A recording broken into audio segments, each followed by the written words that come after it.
Hello, and welcome back to the History of Ancient Greece, Episode 20, The Intellectual Revolution. Like lyric poetry, philosophy arose with the awakening of the Greek world in the Archaic period. Philosophy literally comes from the Greek words philos, or love, and sophia, wisdom.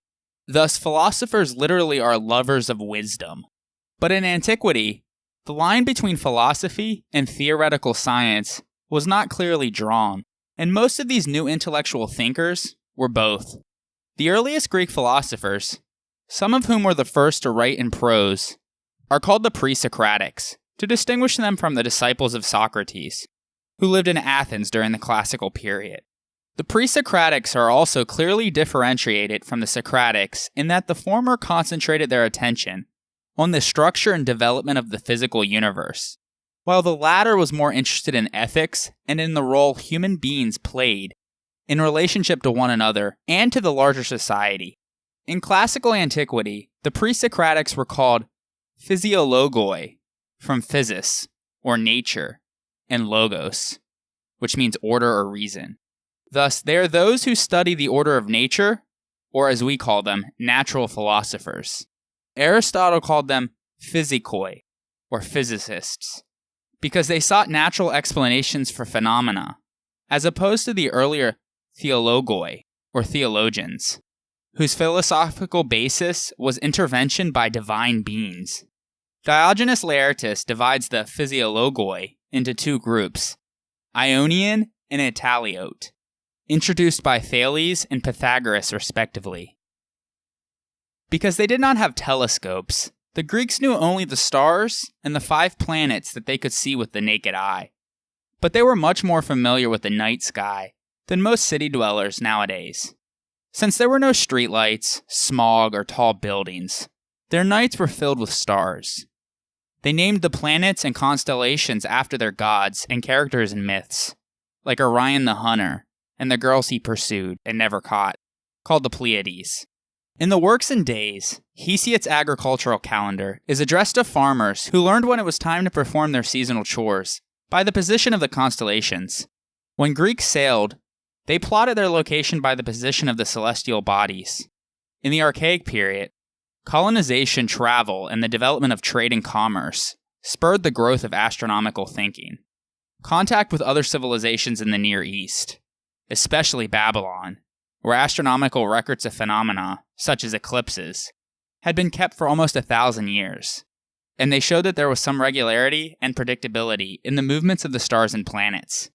Unlike the Babylonian record keepers, though, early Greek astronomers tried to find explanations for the celestial motions. They attempted to develop scientific models that not only would explain what had been observed, but would predict future observations. Then, as in now, the same scientists who were interested in understanding the universe also searched for its origins. Then, as in now, that search often took as its first axiom that at the beginning there was only one substance, or very few, out of which all matter evolved. The earliest Greek scientists we know of lived in Miletus in the 6th century BC. Their thoughts have been transmitted to us because they were quoted by later Greek philosophers and scientists, such as Aristotle. The Milesians were the first to abandon supernatural or religious explanations for natural phenomena and instead to seek purely physical causes. They believed that the phenomena of nature was neither random nor arbitrary. The universe, or the totality of things, they named the cosmos, because this word meant an orderly arrangement that is beautiful, hence our word cosmetic. The cosmos, perceived as lovely because it was ordered, encompassed not only the motions of the heavenly bodies, but also everything else. The weather, the growth of plants and animals, human health and psychology, and so forth. Since the universe was ordered, it was intelligible. Since it was intelligible, explanation of events could be discovered by thought and research. The thinkers who conceived this view believed it was necessary to give reasons for their conclusions, and to persuade others by arguments. They believed, in other words, in logic, a word derived from the Greek logos, meaning, among other things, a reasoned explanation. The rule-based worldview, developed by these thinkers, Contrast it sharply with the traditional mythological view of causation. Naturally, many people had difficulty accepting such a startling change in their understanding of the world, and the older tradition explaining events as the work of the gods lived on alongside the new ideas. Aristotle reports that Thales, who lived from 624 to 546 BC, was the first philosopher in the Greek tradition, and was the first of the three great Milesian monists, so called because they believed that the universe was created by a single substance. Accounts vary, but he was either a natural Milesian or was born to a noble Phoenician family in Miletus. On account of its cultural contact with Lydia and its location via the trade route to the Near East, Miletus would have been a hub for information, especially knowledge of mathematics and astronomy from Babylon, who knew that solar eclipses occurred in 19-year cycles, although they had no way of predicting the exact location of where it would be visible. Thales was probably working with similar information when he was able to accurately predict an eclipse on May 28, 585 BC, thereby demonstrating that the powers of the sun and the length of days were not determined by divine whim. It was probably sheer luck that the solar eclipse he predicted directly impacted Anatolia, causing the battle between the Lydians and Persians at the Thales River to cease fire on account of total darkness. Whether he was present at the battle is unknown. Nevertheless, when word of his prediction had spread, Thales' fame grew exponentially and many of his ideas rode his ensuing wave of popularity. Thales also established the solstices and is the first known individual to whom mathematics has been attributed. He was reported to have traveled to Egypt, where he obtained an extensive knowledge of geometry, not in terms of proofs, which were developed later by Pythagoras, but through surveying techniques and general rules. Thus, to Thales we owe a number of theorems in geometry, such that opposite angles are equal when two straight lines intersect, that the angles at the base of an isosceles triangle are equal, that the angle inscribed in a semicircle is a right angle, known as Thales' theorem, as well as many others. This knowledge supposedly enabled him to calculate the distance of a ship at sea, based on observations taken on 2 points on land, and the height of an Egyptian pyramid, based on the length of its shadow.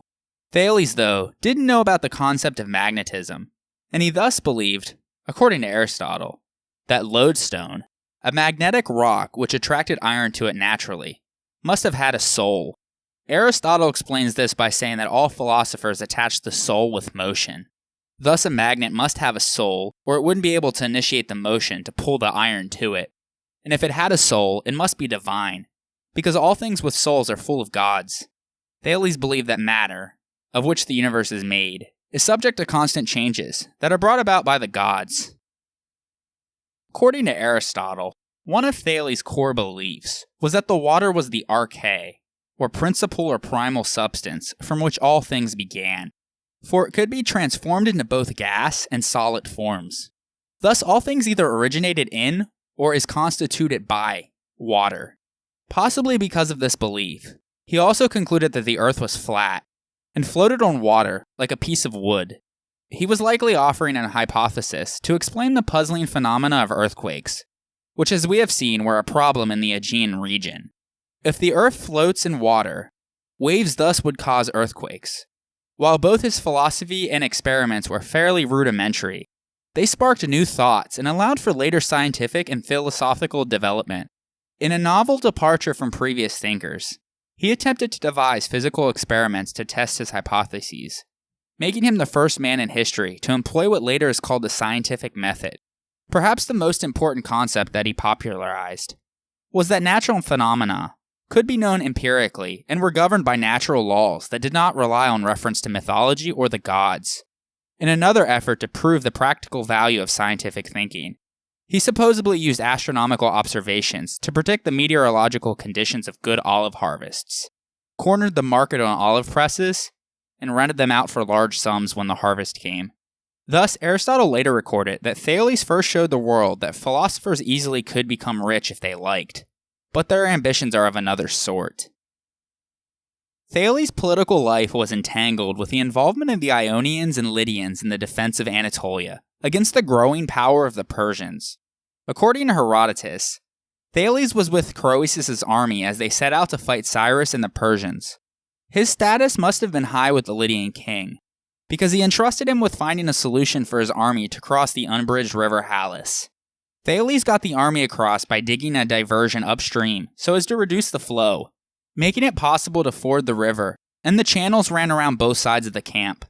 After the Lydians had lost and fled back to Sardis, Diogenes Laertius tells us that Thales gained fame as a wise political counselor when he advised the Milesians not to engage in a symmachia, or a fighting together, with the Lydians. When Cyrus sacked Sardis and attacked the Ionian Greeks, he spared Miletus because it had taken no action. Don't worry, all of this will be relayed in much greater detail in an upcoming episode. As with all of the 7 sages, wise sayings have been attributed to Thales. Some of them are, "What's done is known, what's to come is not. Seek the company of capable men. Necessity is most powerful, for it subjugates everything. It's better to be envied than pitied. Wise time discovers all. It is difficult to know yourself. And speak not about what you will do in the future, for if you fail, you will be ridiculed."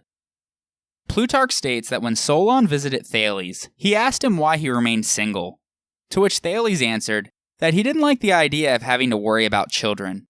I'll let you decide whether this is anecdotal or more evidence of Thales' wisdom. In any event, the ancient Greeks held Thales in high esteem. In fact, an epigram was carved on his tomb in Miletus that said, "This grave may be small, but its glory reaches the heavens." Almost all of the other pre-Socratics who followed after Thales attempted to provide explanations of natural things by way of there being a unity of everything, because of an existence of a single ultimate substance, instead of explanation given by mythology.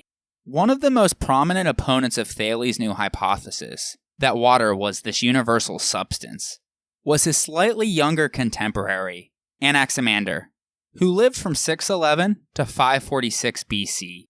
There is debate whether Anaximander was in fact a pupil or student of Thales. Since Greece in this period had no formal schools at any level, thinkers like Thales had to make their ideas known by teaching pupils privately and giving public lectures. People who studied with these thinkers or heard their presentations would then help to spread the knowledge of the new ideas. Regardless, if he was a student or just heard lectures of Thales, Anaximander was very much influenced by him.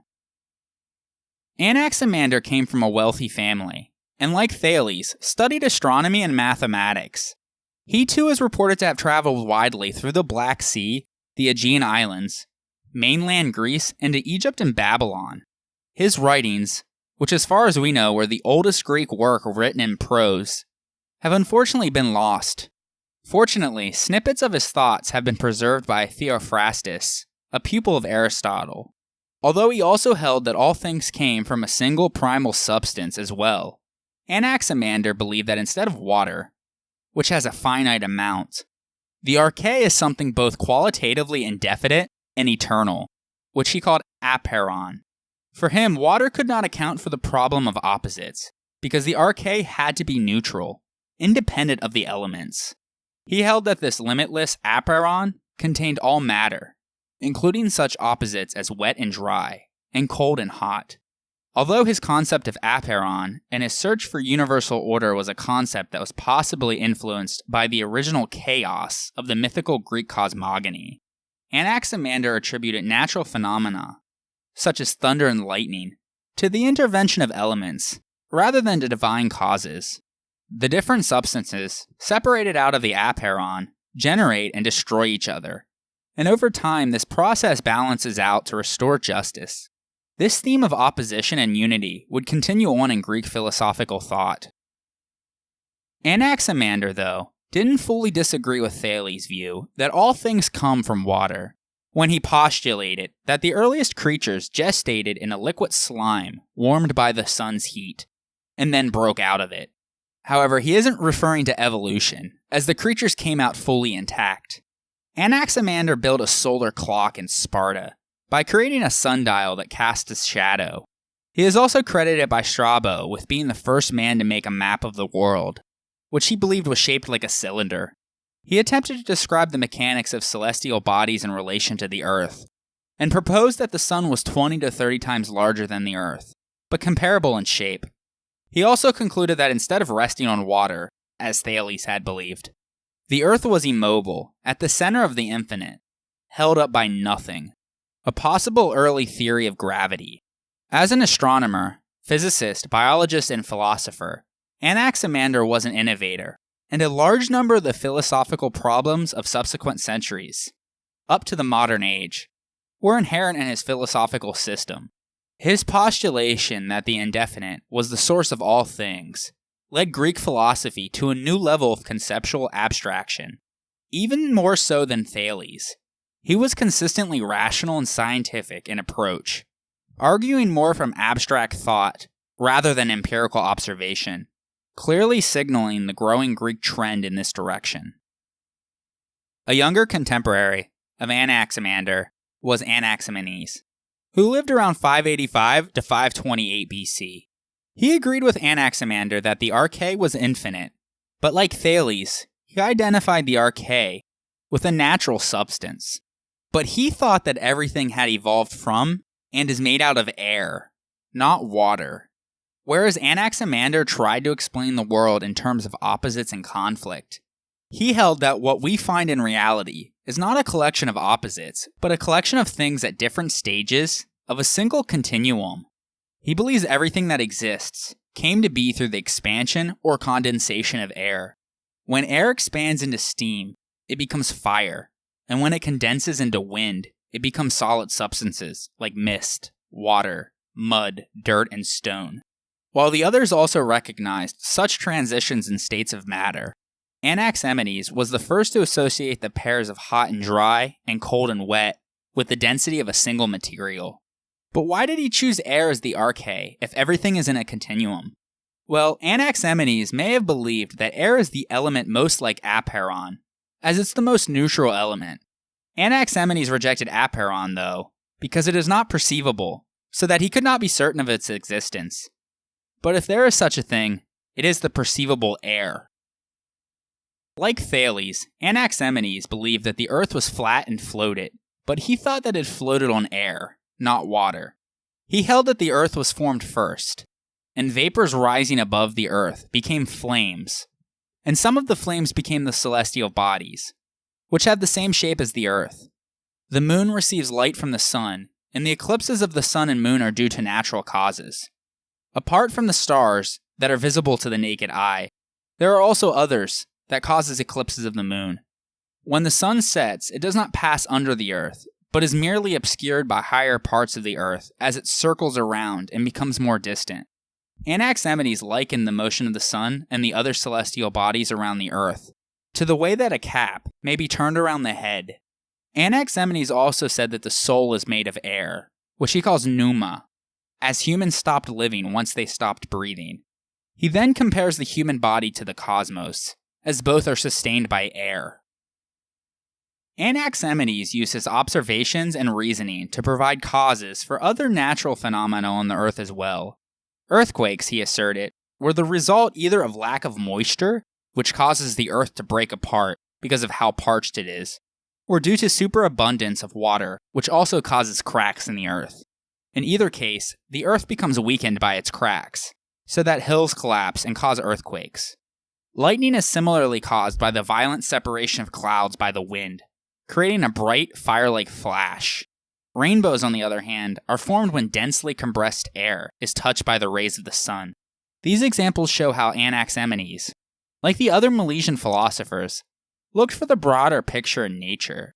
They sought unifying causes for diversely occurring events, rather than treating each one on a case-by-case basis, or attributing them to the gods. Pherecydes formed a bridge between the mythological thought of Hesiod and Pre-Socratic philosophy. He lived sometime between 580 and 520 BC. Anecdotes about his life are unreliable, but he is said to have relocated to either Samos or Ephesus temporarily before returning back to his home island of Syros. He used mythic representations to teach his philosophy, and in doing so, he authored a cosmogony of his own, which followed similar lines to Hesiod. His work is lost, but it survived into the Hellenistic period, and some fragments have been quoted in other authors. Pherecydes was said to have been the first writer to communicate philosophical musings in prose. Aristotle regarded him partly as a mythological writer, and Plutarch, as well as many other writers, gave him the title of Theologus. Both Cicero and Augustine believed that he was the first to teach on the immortality of the soul, and is also considered to be the first to teach about the transmigration of the soul to the underworld, and its eventual reincarnation. Thus, some scholars have speculated that Pherecydes was at one point the teacher of Pythagoras. More on him shortly. While entirely plausible, there is no evidence to support this belief. At the very least, he may have influenced him. Pherecydes was occasionally counted among the 7 sages by certain ancient sources. A sundial, supposedly made by Pherecydes, was said by Diogenes Laertius to be preserved on Syros. Tradition maintains that he lived in a cave in the northern part of the island. Pherecydes' cave on Syros remains a popular tourist destination to this day. Philosophy flourished also in Magna Graecia. The best known of the Western philosophers was Pythagoras, who lived from around 570 to 495 BC.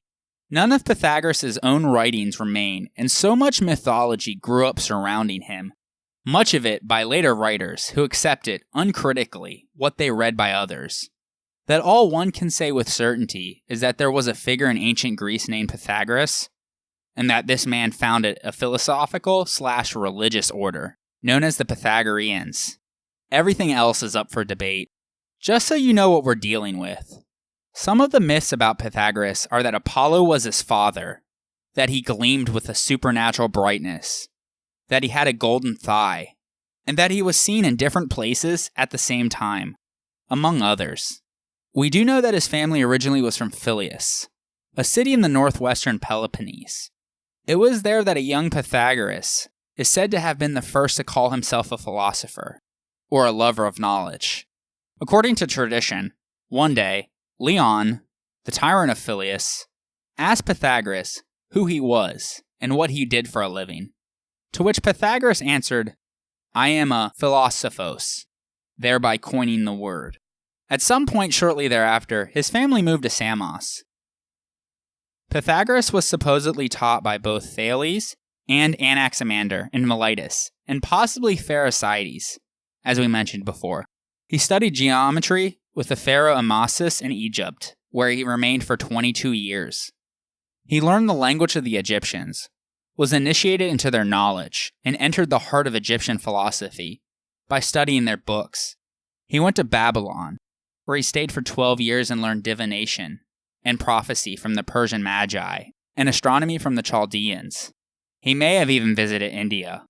Then he traveled to Crete, and together with a seer named Epimendes, they descended into the Idaean cave, where, according to legend, Rhea had hidden the infant Zeus right after his birth.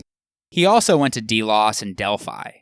After his travels, Pythagoras returned to Samos to find his polis under the tyranny of Polycrates. So he sailed away and settled in Croton in southern Italy, around 530 BC. Upon his arrival in Croton, he quickly gained many followers, apparently dazzling them with his eloquent speeches. They abandoned their luxurious and corrupt way of life and devoted themselves to the pure system which he came to introduce. Pythagoras established an organization for the purpose of pursuing the religious and ascetic practices which he taught. The club was in practice at once a philosophical school, a religious brotherhood, and a political association. The sources report that the Society of Pythagoreans, as they were called, consisted of 300 pupils and followers. Their origin was not from the masses of the people, but from the noble classes, and women were allowed to be among the adherents. What was done and taught among the members was kept a secret. The esoteric teachings may have concerned mathematics, music, medicine, or religious doctrines, and may have been connected with the worship of Apollo. In order to achieve the aims of the Pythagorean society, one had to be purged of all weaknesses of the senses, and to renounce worldly vices.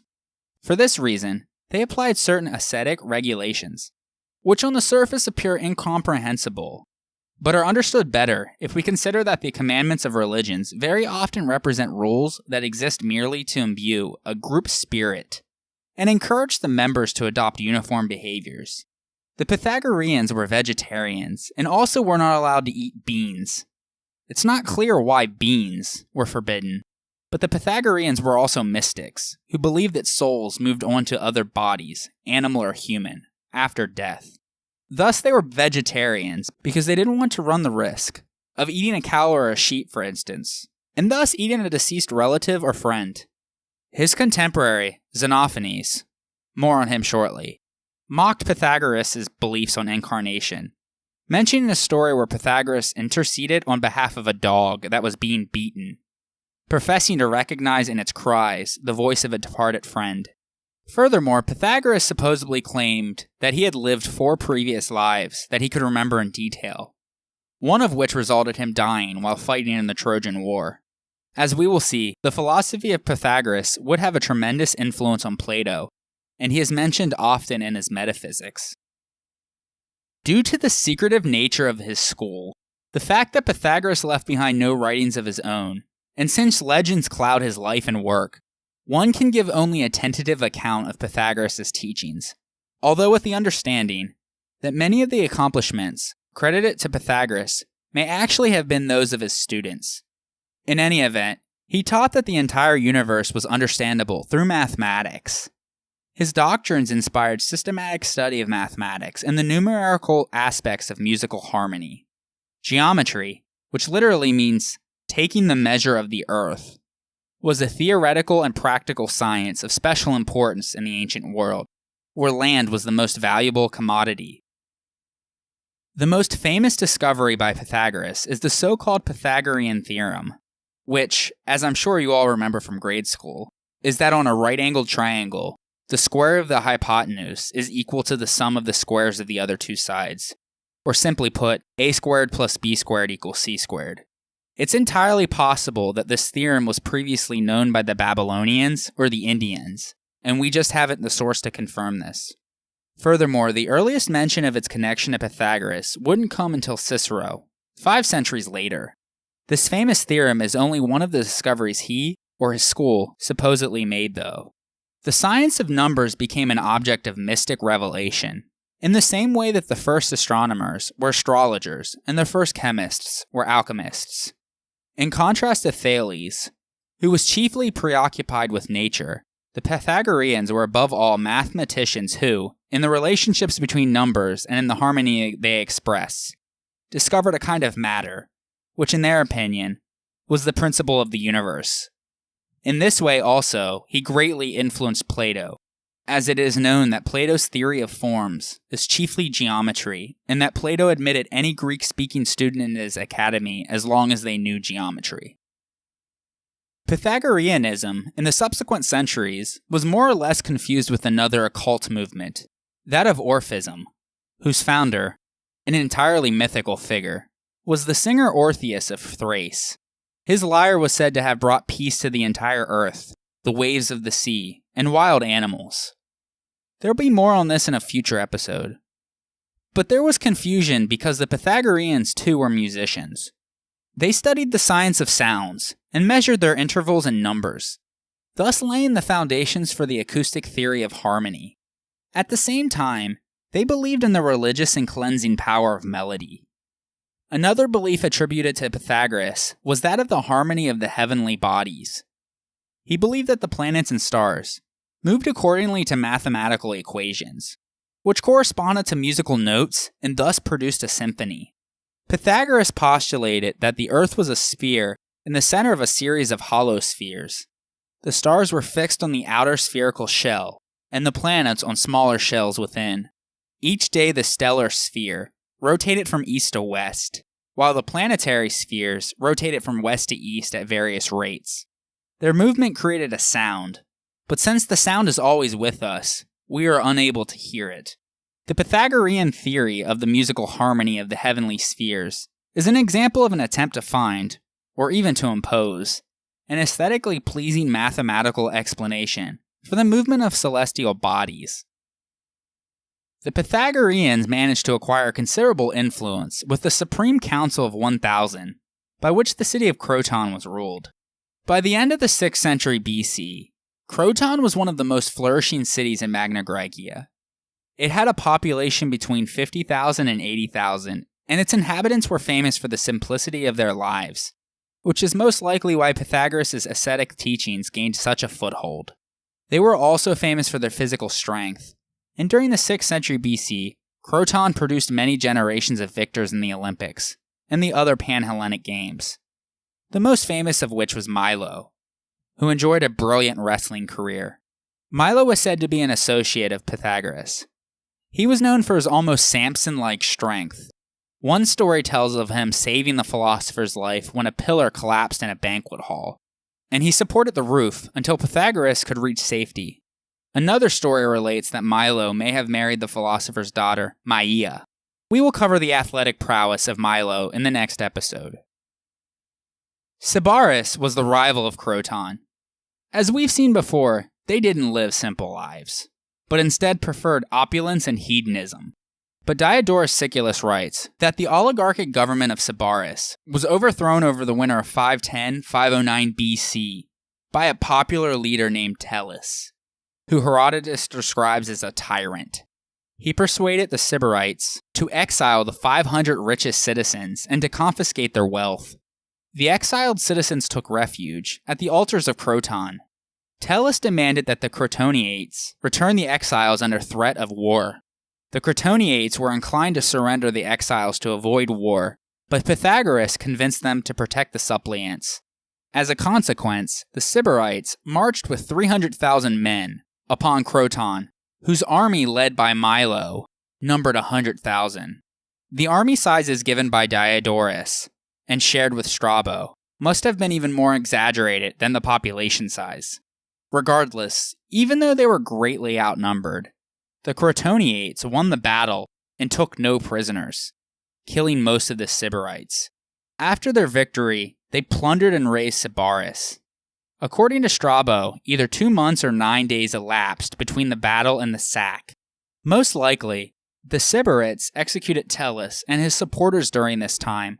Strabo claims that the Crotoniates diverted the course of the river Crathis to submerge Sybaris. The veracity of this account seems questionable. It seems unlikely for Thales to have banished his opponents and then demanded that they return. In any event, sometime around 500 to 495 BC, an insurrection took place, by which the Pythagoreans were driven out and a more democratic constitution was established. We are unsure on the specifics about this democracy, but it occurred after Athens had already established theirs. There'll be more on that in a future episode. In any event, their enemies, headed by Chilon and Ninon, the former of whom is said to have been irritated by his exclusion from the Brotherhood, roused the populace against the Pythagoreans. An attack was made upon them while assembled either in the house of Milo or in some other meeting place. The building was set on fire, and many of the assembled members perished, with only the younger and more active escaping, Milo being among them. Some sources say that Pythagoras did not die in the temple because he had fled the city before the outbreak, while others say he was in the temple and managed to escape. In any event, he ended up at Teros, and then Metapontum, where he ultimately died. Cicero reports that his tomb was visible at Metapontum during his day. In any event, similar commotions ensued in other cities of Magna Graecia, in which the Pythagorean clubs had been formed. As an active and organized brotherhood, the Pythagorean order was everywhere suppressed and did not again revive. Still, the Pythagoreans continued to exist as a sect, the members of which kept up among themselves their religious observances and scientific pursuits, and some acquired great political influence. We will cover some of Pythagoras' famous pupils of the 5th century BC in a future episode. Like Pythagoras, Xenophanes of Colophon, who lived sometime between 570 and 470 BC, moved from the eastern Mediterranean to Magna Graecia, where he traveled about as an exile. He wrote that he left when he was 25, but didn't give a reason, or at least his reason didn't survive. It may have been due to the expedition of the Persians against the Ionian cities. In any event, he left for the Ionian colonies in Sicily, at Zancle and Catania.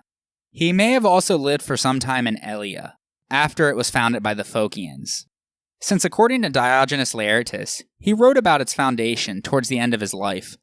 However, this work does not survive. He was not only a philosopher in the ancient Greek sense, but also a poet, writing in hexameters in both the elegiac and iambic style. Only fragments of his poems have survived, as quotations by later Greek authors. He is considered one of the most important of the so-called Pre-Socratic philosophers, not only for his development and synthesis of the earlier work of the Milesian monists before him, but chiefly for his criticism of the conventional belief in the pantheon of anthropomorphic gods as told by Homer and Hesiod. Like the Milesian monists, Xenophanes also tried to explain the cosmos through some sort of universal belief. He wrote about two extremes predominating the world, wet and dry, or water and earth. These two extreme states would alternate between one another, and with the alteration, human life would become extinct, then regenerate, or vice versa depending on the dominant form. The idea of alternating states and human life perishing and coming back suggests he believed in the principle of causation, another distinguishing step that Xenophanes takes from ancient philosophical traditions to ones based more on scientific observation. The argument can be considered a rebuke to Anaximenes' error theory. Xenophanes' ideas about the development of the cosmos were based on personal observation. For example, he argued that in the past, everything was covered with mud, produced by a mixture of seawater and earth, because he observed the appearance of seashells inland, the impressions of fish and seaweed in the quarries at Syracuse, and in Paros, an impression of a bay leaf in the center of a rock. The use of evidence is an important step in advancing from simply stating an idea to backing it up by evidence and observation. In addition, we have one fragment of Xenophanes' writings dealing with the ostentatious display of luxury by the nobles, and another which denounces the exaggerated importance attached to athletic victories. In regards to the former, he criticized the upper class of his native colophon, who went to the assembly in their all-purple cloaks, who, as he put it, glorifying in their well-dressed long hair, drenched with the perfume of elaborate scents. In a similar vein, Xenophanes devalues the aristocratic pursuit of honor and prestige through athletic competition, as only the wealthy could afford to compete, asserting that when athletes win at the Olympic Games, it is small joy for the polis, for these things do not fatten the treasury of the polis. Arguments such as these made Xenophanes infamous for his attacks on conventional military and athletic virtues of the time, and well known for his siding with the intellectual instead. Although the Milesians used natural explanations as opposed to divine will to explain the cosmos, Xenophanes was the first to explicitly attack the polytheistic religious views of Homer and Hesiod. He criticized their traditional notions about the gods that made them seem like nothing more than immortal human beings.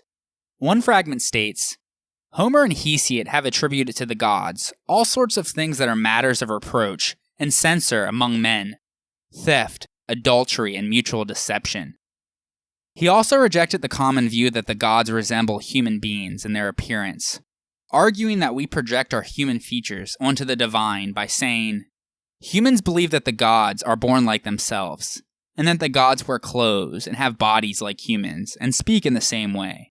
But if cows and horses or lions had hands or could draw with their hands, and manufacture the things humans can make, then horses would draw the forms of gods, like horses, cows like cows, and they would make the gods' bodies resemble those which each kind of animal had itself. The Ethiopians consider the gods flat-nosed and black, the Thracians blue-eyed and red-haired. There is one God, among gods and men the greatest, not at all like mortals in body or mind. Essentially, Xenophanes argued that God, or the gods, didn't create humankind in his image, but we created our gods in our own image. While Xenophanes is rejecting Homeric and Hesiodic theology, he is not questioning the presence of a divine entity. Rather, his philosophy is a critique on his contemporaries' conception of the divine. Instead, he claimed that there was only one God, an eternal being, who shared no attributes with human beings. To him, God was better than humans in every possible way. Xenophanes writes that this God sees all over, thinks all over, hears all over. He remains always in the same place, without moving, nor is it fitting that he should come and go, first to one place, then to another, but without toil he sets all things in motion by the thought of his mind. Xenophanes' God is beyond human morality, does not resemble human form, and does not intervene in human affairs. These claims were a radical departure from the anthropomorphic gods of Mount Olympus, who were thought to interact daily and interfere with the lives of mortals. Although it appears that he is advocating for monotheism, Xenophanes does make mention of his God being among other gods. While monotheism may seem a familiar theological understanding in the modern day, it was by no means a common concept in Xenophanes' time. He seems to have framed his one god alongside the accepted pantheon of the many deities of Greece, in order to make the concept appear more palatable to his audience. Though he consistently speaks of many gods, it is clear that he does not believe they exist anywhere, but in the minds of people. As such claims were a serious offense at the time, Xenophanes could have also included his references to the gods, simply as a way of avoiding trouble. Some modern scholars call these changes in Greek thinking the birth of rationalism, but it would be unfair to label myths and religious ways of thought as irrational. Ancient people realized that their lives were constantly subject to forces beyond their control and understanding, and it was not unreasonable to attribute supernatural origins to the powers of nature or the ravages of disease. The new scientific ways of thought insisted, however, that observable evidence had to be sought and theories of explanations had to be logical. Just being old or popular no longer automatically bestowed veracity on a story supporting to explain natural phenomena. In this way, the Ionian thinkers parted company with the traditional ways of thinking of the ancient Near East. Developing the view that people must give reasons to explain what they believe to be true, rather than just make assertions that they expect others to believe without evidence, was the most important achievement of the early Ionian thinkers. The insistence on rationality, coupled with the belief that the world could be understood as something other than the plaything of the gods, gave human beings hope that they could improve their lives through their own efforts. As Xenophanes put it, the gods have not revealed all things from the beginning to mortals, but by seeking, human beings discover in time what is better. It is only by searching for the truth that one will find that truth. According to Xenophanes, one should not simply accept the beliefs of one's community as truth, without questioning the validity of the concepts held. Human beings themselves are meant to discover what is better. Xenophanes did not even consider his own views to be objectively true, only more valid than the beliefs of those around him. Regarding his teaching, he writes, "Let these things, then, be taken as like the truth, not as truth itself." In this way, Xenophanes is credited with being one of the first philosophers to distinguish between true belief and knowledge, which he further developed into the prospect that you can know something, but not really know it. Only the one God knows the truth, and mortals can only approach, never fully grasp, what that truth is. Xenophanes might be saying that it is possible to act only on the basis of a working hypothesis. We may act as if we knew the truth, as long as we know that this is extremely unlikely. This type of critical rationalism would certainly have an influence on Socrates, Plato, and Aristotle later. Heraclitus of Ephesus was a fierce critic of Pythagoras and Xenophanes. We know little about the life and education of Heraclitus, but he lived around 535 to 475 BC, although he was of the noble class. He wrote that he instead chose to be taught by questioning himself. He was a melancholy and unsociable man, with arrogant contempt for others. Heraclitus compared most people's understanding to that of those asleep. To Heraclitus, only the philosopher, or the one who pursued truth, was fully awake and fully alive, and he seemed to consider himself the only philosopher of his time. Diogenes Laertius says that Heraclitus declined the kingship in Ephesus ensured to him by his lineage, in favor of his brother, and withdrew entirely from public affairs into the solitude of the sanctuary of Artemis. Strabo confirms that there indeed was a ruling family in Ephesus, descended from their Ionian founder, Androclus, which still kept the title and held special privileges. How much power he had is up for debate. During his lifetime, Ephesus was under the control of the Persian Empire, and was ruled by a governor, called a satrap. More on this in a future episode. In any event, Diogenes Laertius says that Heraclitus used to play knucklebones with the youths in the temple of Artemis, and when asked to start making laws, he refused, saying that the politeia, or the constitution, was ponera, which can mean either that it was fundamentally wrong or that he considered it toilsome. Eventually, his contempt for mankind increased, and he withdrew from the world and lived in the mountains, feeding on plants. Diogenes Laertius states that Heraclitus' work was divided into 3 discourses, one on the universe, another on politics, and a third on theology. He supposedly dedicated his book to Artemis in her great temple. Only fragments and other authors survive, chiefly Plato, Aristotle, and Diogenes Laertius. Heraclitus didn't write treatises, but in the style of pithy maxims that frequently bring to mind the prophecies of an oracle. Diogenes Laertius reported that Euripides gave Heraclitus' work to Socrates, and when the latter had read it, Euripides asked him what he thought of it, to which Socrates replied, "What I understood is important, but what I think that what I could not understand was equally important." You have to be a very strong swimmer not to drown in his book. Heraclitus acquired various epithets since he wrote rather obscurely, such as Anictes, the Riddler, or Skotinos, the Obscure. His writings seem purposefully written to force the reader toward independent thought and realization instead of providing them with more of the same sleep-inducing philosophies that Heraclitus often railed against. As a philosopher, he formulated some important and original thoughts, even if they are difficult to discern. Like the Milesian monists, he also tried to reduce the whole cosmos down to one fundamental principle. But for Heraclitus, the primordial substance was fire, not water, air, or some limitless, eternal apeiron.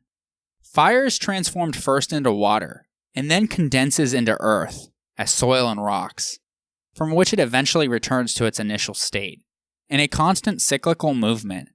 It appears that Heraclitus was very much opposed to Milesian philosophy. The Milesians took the real to be that which is fixed and permanent. The change that we observe is an alteration of the arche. But for Heraclitus, change is what is real, while permanence is not. The permanence of things is illusionary. This is why he said, "Reality is both one and many." This led Heraclitus to develop his theory of the universe based on change, which can be best summed up by his famous maxim, "All is flux, nothing stays still," meaning that while fire is eternal, everything inside it is in a constant state of motion. This sentiment also lies behind his other famous phrase, "You cannot step in the same river twice." Heraclitus would have a great influence on Plato, who believed that the material was less real due to its lack of permanence, and thus sought permanence in the non-material realm of the forms. Heraclitus' position on change was complemented by his commitment to a unity of opposites in the world, stating that the path up and down are one and the same. Through these doctrines, Heraclitus characterized all existing entities by pairs of contrary properties, whereby no entity may ever occupy a single state at a single time. So, for example, a sample of water may both be hot and cold, or pure and polluted. The properties follow or succeed one another in a pattern of change. Every object is changing in some respect at any given time. If objects are new from moment to moment, so that one can never touch the same object twice, then each object must dissolve and be generated continuously. Thus an object is a harmony between a building up and a tearing down. Heraclitus calls the oppositional processes eris, or strife, and hypothesizes that the apparently stable state, decay, or justice, is a harmony of it. Essentially, Heraclitus believed that everything is a product of those elements of nature that are in constant struggle and opposition. From the struggle of the elements, harmony is born. Therefore, justice can only be found in strife. Without strife, there would be no life. This is why he spoke of the polemos, or war, between the elements as being the father of all things, and their catalyst was fire. More heat meant more motion, and more cold meant more mobility. Heraclitus also believed that there is a law-governed process of change in the universe. His cryptic utterance, that all entities come to be in accordance with the Logos, has been the subject of numerous interpretations. Logos is a notoriously difficult word to translate, as it has had many different meanings. It is related to the verb to say, so common among the translations are word, statement, reason, or account. Heraclitus begins its importance in philosophical thought, and seems to be using it as the account which governs everything. It is a rational, natural, universal thought through which the universe came into being and by which it is maintained. Heraclitus seems to be saying that the unity of opposites is not found in their constituent matter, or what makes them up, but rather in their logos. Note again the difference here between Heraclitus and the Milesians. According to Heraclitus, the logos constantly conveys thought to human beings, but the message is missed because of the consistent refusal of people to recognize the natural order in their own lives. Heraclitus' concept of the logos appears to have developed on the concepts of Xenophanes, concerning a single, eternal God, who is behind all things and who sets all things in motion. In fact, later Christian writers would identify the logos with the Word of God. Ultimately, Heraclitus' contemptuous nature brought about his death. When he had come across a fit of dropsy, or a swelling of soft tissue due to an abnormal accumulation of fluid under the skin, he came down from the mountains into Ephesus for a cure. But he spoke to the doctors in a riddle, asking how they would make a drought out of rainy weather, essentially asking them how they can get rid of the fluid. It was typical of Heraclitus to talk to others in this way, since he believed he held superior intellect. When they failed to understand what he was saying, instead of telling them, he decided that he would know best how to cure himself anyway. So he buried himself in a cow stall, expecting that the dropsy would be evaporated by the heat of the manure. And after a day penned up in the sun, he died covered in dung. I'll let you decide if that was a fitting end for such a haughty, arrogant man. Regardless, it's quite possible that Heraclitus is the most important of the pre-Socratic philosophers. His philosophy on many basic points constitutes an original view of the world, and he would exert great influence on later philosophers, notably Plato and the Stoics. The ideas of the Ionian thinkers probably spread slowly because no means of mass communication existed, and few men could afford to spend the time to become followers of these thinkers, and then return home to explain these new ways of thoughts to others. Magic remained an important preoccupation in the lives of the majority of the ordinary people, who retained their notions that demons and spirits, as well as gods and goddesses, frequently and directly affected their fortunes and health, as well as the events of nature, despite their limited immediate effect on the ancient world at large. The Ionian thinkers initiated a tremendously important development in intellectual history, the separation of scientific thinking from myth and religion. On the next episode, we finish up our cultural tour of archaic Greece by looking at Greek athletics. So join us next time on the history of ancient Greece, episode 21, Athletics and the Pan-Hellenic Games. If you haven't done so yet, please head on over to iTunes and rate and review the show. It would help the podcast grow immensely. Also, while you're there, subscribe to the show so it comes onto your phone every week. If you don't have iTunes, you can catch the show on SoundCloud, Stitcher, or Google Play. Also, make sure you're checking out the website at thehistoryofancientgreece.com, where I've posted a lot of neat supplementary photos, maps, and charts for each episode. Thanks everyone for your continued support, and I hope you're enjoying the podcast. I would like to give a special thanks to the amazing artist Michael Levy for allowing me to feature his music on this podcast. He transports you to the ancient world, bringing to life the melodies and using the techniques of the past. A new song will be played every episode.